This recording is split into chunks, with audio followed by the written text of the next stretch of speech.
Baik, terima kasih untuk kesempatan yang diberikan. Perkenalkan, nama saya Marcelino Erasmus Vio, NIM 21111500041. Kelas B semester 2, Prodi Industri UTS Teori Belajar Motorik. Baik, pada kesempatan ini saya akan menjelaskan atau mengulang tentang teori atau materi yang sudah saya dapat dari mata kuliah teori belajar motorik dari pertemuan 1 sampai pertemuan 8. Pertemuan 1 yaitu konsep dasar belajar motorik. Pengertian belajar merupakan perubahan perilaku dan perubahan kecakapan yang mampu bertahan dalam waktu tertentu. Yang kedua itu pengertian belajar motorik. Pengertian belajar motorik, belajar yang diwujudkan melalui respon-respon muskuler yang umumnya dieksplorasikan dalam bentuk gerakan tubuh atau bagian tubuh. Yang kedua yaitu tahap-tahap belajar motorik. Tahap belajar motorik itu ada 3 tahap. Yang pertama tahap kognitif, tahap asosiatif, dan tahap otomatisasi. Tahap kognitif. Tahap ini merupakan tahap awal dalam belajar motorik. Tahap yang kedua yaitu tahap asosiatif. Pada tahap ini, siswa melaksanakan latihan yang merupakan rangkaian dari tahap pelaksanaan rencana. Yang ketiga itu tahap otomatisasi. Tahap otomatisasi adalah tahap ini merupakan tahap akhir dari belajar motorik. Baik, selanjutnya akan lanjut ke pertemuan 2 yaitu belajar motorik. Teori belajar motorik ada 2 yaitu teori Adams dan teori skema. Dari teori Adams, teori ini berasumsi bahwa pada dasarnya manusia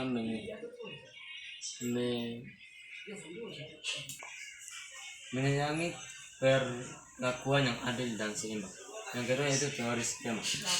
Teori skema suatu sistem yang konseptual yang perlu untuk memahami sesuatu. Baik, selanjutnya akan lanjut ke pertemuan 3 yaitu klasifikasi respon motorik. Klasifikasi respon motorik ada 2 bagian umum, yaitu klasifikasi berdasarkan kecermatan gerak, dan yang kedua klasifikasi berdasarkan titik awal dan akhir gerak. Klasifikasi berdasarkan kecermatan gerak ada 2 bagian lagi, yaitu keterampilan motorik kasar dan keterampilan motorik halus. Keterampilan motorik kasar, keterampilan motorik yang melibatkan otot-otot besar sebagai penggerak utama. Sedangkan keterampilan motorik halus, keterampilan gerak yang melibatkan otot-otot halus sebagai penggerak utama. Kedua, klasifikasi berdasarkan titik awal dan akhir gerak ada 3 bagian, yaitu keterampilan motorik diskret, yang kedua keterampilan motorik serial, dan yang ketiga keterampilan motorik kontinu. Baik, lanjut ke pertemuan 4 dan materi tambahan juga dari pertemuan 5 yaitu klasifikasi kawasan psikomotor. Kata kawasan adalah bagian atau unsur gerak psikomotor tubuh manusia ada dibagi dalam 6 bagian. Yang pertama gerak refleks, yang kedua gerak dasar fundamental, yang ketiga kemampuan prosedural, yang keempat kemampuan fisik, yang kelima gerak keterampilan, yang keenam komunikasi non diskursif.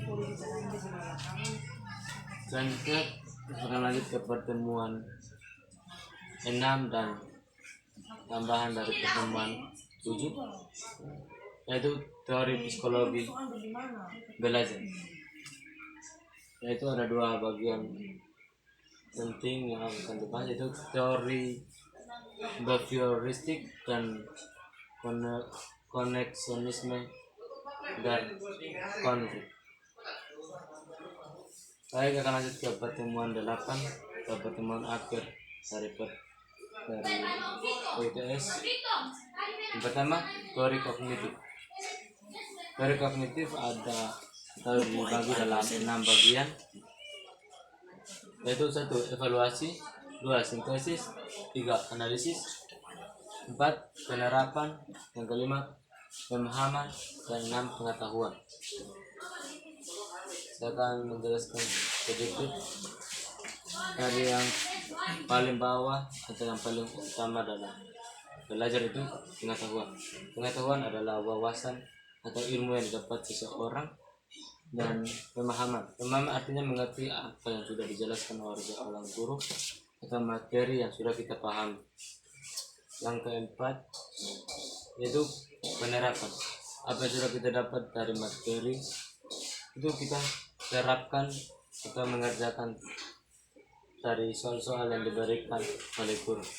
Yang ketiga, kita menganalisis apa yang sudah guru berikan kepada kita, apakah sudah benar atau belum. Dan yang pertama itu evaluasi. Evaluasi artinya kita membahas ulang sesuatu yang sudah kita lakukan. Baik, selanjutnya yaitu pengenalan informasi tahap gerak. Pengenalan informasi tahap gerak dibagi dalam 4 bagian. Itu pada dasarnya manusia membutuhkan informasi atau berita terkini. Yang kedua, banyak informasi atau apa? Baik, yang kedua, banyak informasi atau awas salah persepsi atau tafsir. Yang ketiga, informasi akurat atau bisa menambahkan data yang valid. Dan keempat, gerak juga membutuhkan informasi. Baik, sekian dari hasil pemaparan materi saya. Kiranya dapat bermanfaat dan berguna. Sekian dan terima kasih.